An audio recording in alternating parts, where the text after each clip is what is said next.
نیکیوں کا سیزن آ چکا ہے. جس طرح ہر ایک چیز کا سیزن ہوتا ہے نا، تو سیزن میں جو چیز ملتی ہے وہ نمبر ایک وافر مقدار میں بھی ہوتی ہے، اس کی کوالٹی بھی بہت اعلیٰ ہوتی ہے، اس کا ذائقہ بھی بہت اعلیٰ ہوتا ہے.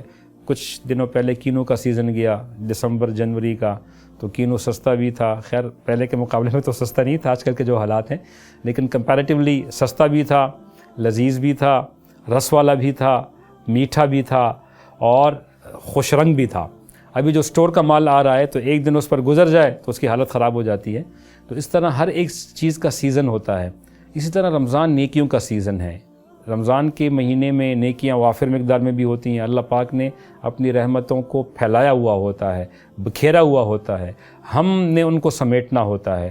زیادہ بھی ہوتی ہیں، اس کی کوالٹی بھی بہت ہائی ہوتی ہے.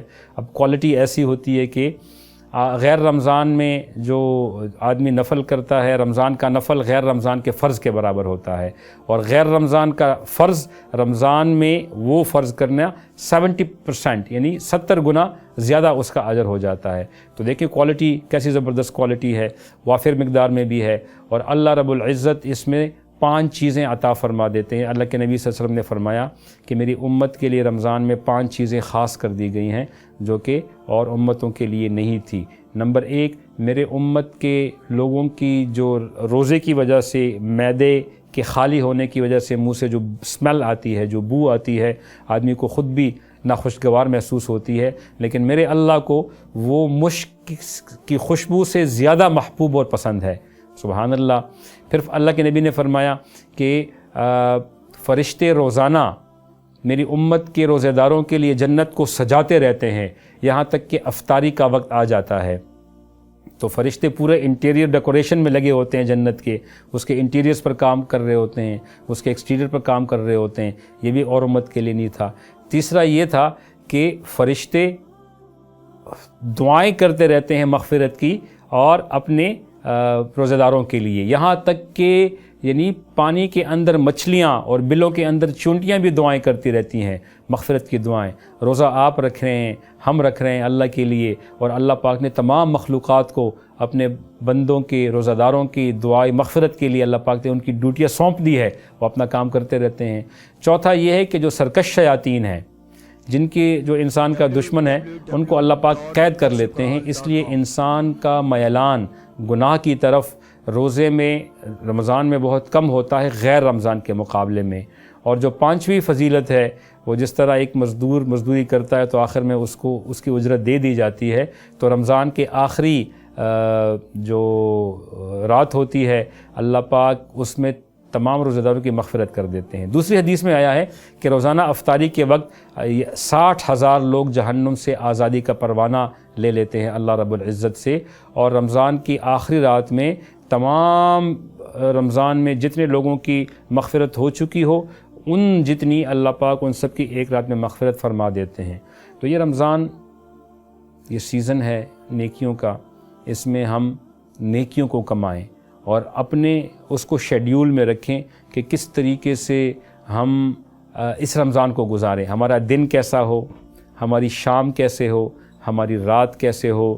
کھانے پینے کی طرف زیادہ توجہ نہ دیں اور اللہ کی عبادت کی طرف توجہ دیں، اللہ کو راضی کریں اور اپنے آس پاس کے لوگوں کا خیال رکھیں. خاص طور پر یہ جو حالیہ اوقات میں ایسے بہت سے اللہ کے بندے ہیں جو ہمارے ہمسائے پڑوس ممالک میں جن پر آفت آئی ہوئی ہے، جیسا کہ ترکی اور شام کے لاچار مسلمانوں کو ذہن میں رکھیں کہ تمام سہولتیں، تمام نعمتیں ہمارے سامنے دسترخوان پر سجی ہوئی ہوں.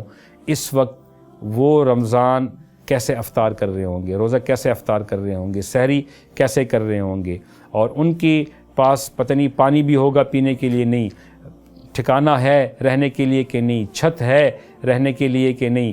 باقی ہو سکتا ہے کہ بہت سے ایسے یتیم ہوں جن کے والدین زلزلے کی زد میں آ چکے ہوں، تو ہم بھرپور طریقے سے ان کی مدد بھی کریں، کیونکہ میرے نبی صلی اللہ علیہ وسلم رمضان میں اپنے جو خزانے تھے ان کو کھول دیا کرتے تھے لوگوں کے لیے، اور جو ہے وہ اجود فی رمضان، یہ رمضان میں آپ سب سے زیادہ سخی ہو جایا کرتے تھے۔ آپ صلی اللہ علیہ وسلم کی سخاوت تو ایسے بھی مشہور تھی، اماں خدیجہ رضی اللہ تعالیٰ عنہا نے جب وحی آئی تھی اور آپ صلی اللہ علیہ وسلم تھوڑے سے گھبرا گئے تھے تو آپ کو جو تسلی دی تھی اور واسطے دیے تھے آپ کے نیک اعمال کے، اس میں ایک واسطہ آپ صلی اللہ علیہ وسلم کی جود و سخا کا بھی تھا کہ آپ سخی ہیں اور یتیموں اور بیواؤں کا خیال رکھتے ہیں۔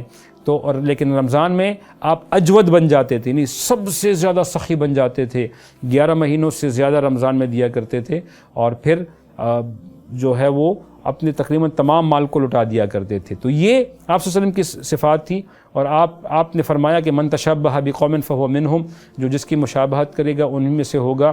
تو رمضان میں ہم کم از کم اپنے آس پاس کے لوگوں کے ساتھ ساتھ ان جیسے ترکی اور شام کے مسلمان ہیں ان کا بھی خیال رکھیں، جتنا ہم سے ہو سکے اپنی بساط کے مطابق۔ جو ایسے فلاحی ادارے مستند ادارے ہوں آپ کی نظر میں اپنی تحقیقات کے بعد، تو ضرور ان کے ساتھ اس مشکل گھڑی میں ان کا ساتھ دیں، اور خاص طور پر اس مبارک رمضان کے مہینے میں ضرور ان کی مدد فرمائیں۔